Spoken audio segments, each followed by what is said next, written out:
নমস্কার বন্ধুরা, রিমাস কিচেনে আপনাদের স্বাগতম। আজকে আমি বানাবো ডিম আলুর পাতলা ঝোল। চলুন তাহলে শুরু করা যাক। প্রথমে এখানে 3টা ডিম সিদ্ধ করে এবং 3টা আলু সিদ্ধ করে ছিলে লবণ হলুদ মাখিয়ে রেখেছি। জিরা, তেজপাতা, শুকনো লঙ্কা, পেঁয়াজ কুচি, টমেটো কুচি, আর নিয়েছি সর্ষে তেল, নিয়েছি আদা রসুন বাটা এবং 6টা শুকনো লঙ্কা বাটা। প্রথমে একটি কড়াই বসিয়ে সর্ষের তেলটিকে একটু গরম হতে দেব। তারপরে ডিমগুলি ছেড়ে দেব। ডিমগুলি ভালোভাবে ভেজে নেব।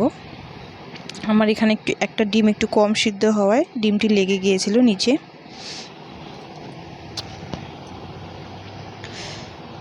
আপনারা ভালোভাবে ভেজে নেবেন।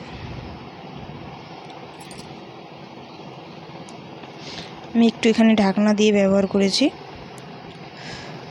ঢাকনা দিয়ে ভেজে নিয়েছি।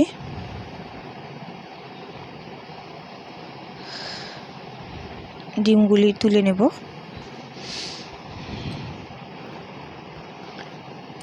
ডিমগুলো ভালোভাবে ভেজে তুলে নিয়েছি। এখানে কড়াইতে তেলের পরিমাণ একটু বেশি থাকায় তেলটি কমিয়ে নিয়েছি। কমিয়ে জিরা, তেজপাতা, শুকনো লঙ্কা ফোড়নটি পুড়িয়ে পেঁয়াজ কুচি দিয়ে দিয়েছি। পেঁয়াজ কুচিটাকে 2 মিনিটের মতো ভেজে নেব হাই ফ্লেমে।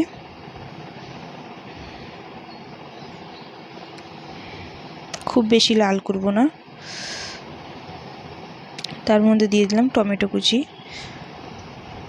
আমি এখানে হাফ টমেটো নিয়েছিলাম, পরে আরও হাফ দিয়ে দিয়েছি।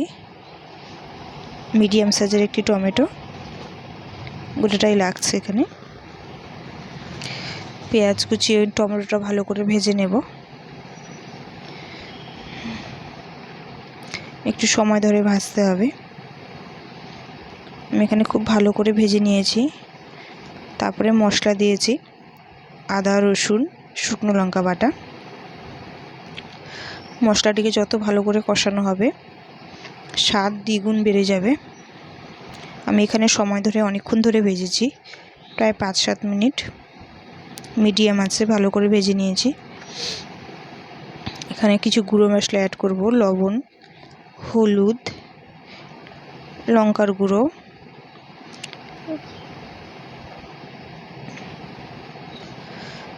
জিরে গুঁড়ো, এগুলো দিয়ে বেশ কিছুক্ষণ কষিয়ে নেব।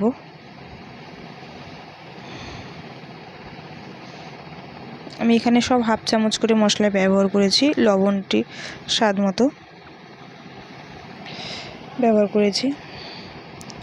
খুব ভালো করে মিডিয়াম আঁচে ভেজে নেব।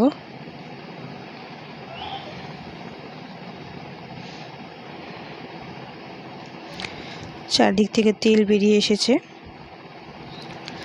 তারপর এখানে লবণ হলুদ মাখিয়ে রাখা সিদ্ধ আলু দিয়ে বেশ কিছুক্ষণ ভেজে নেব।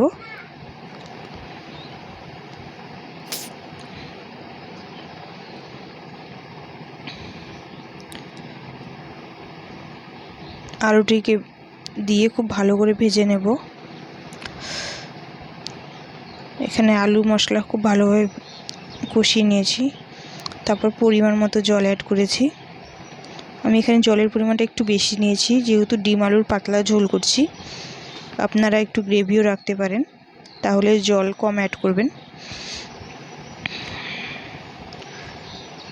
এখানে আলুগুলি দিয়ে জল দিয়ে আলুগুলি আর একটু সিদ্ধ হতে দেব। তারপর দিয়ে দিলাম ভেজে রাখা ডিম। এগুলি দিয়ে বেশ কিছুক্ষণ ফুটতে দেব।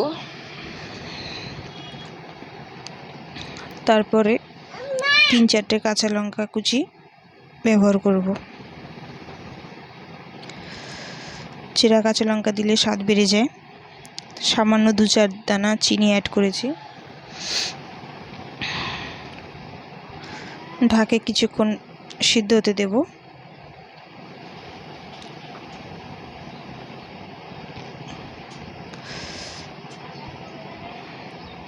ব্যাস, খুব সহজ পদ্ধতিতে ডিম আলুর ঝোলটি তৈরি হয়ে গেল। আপনারা এইভাবে বাড়িতে বানিয়ে নিতে পারেন। নমস্কার।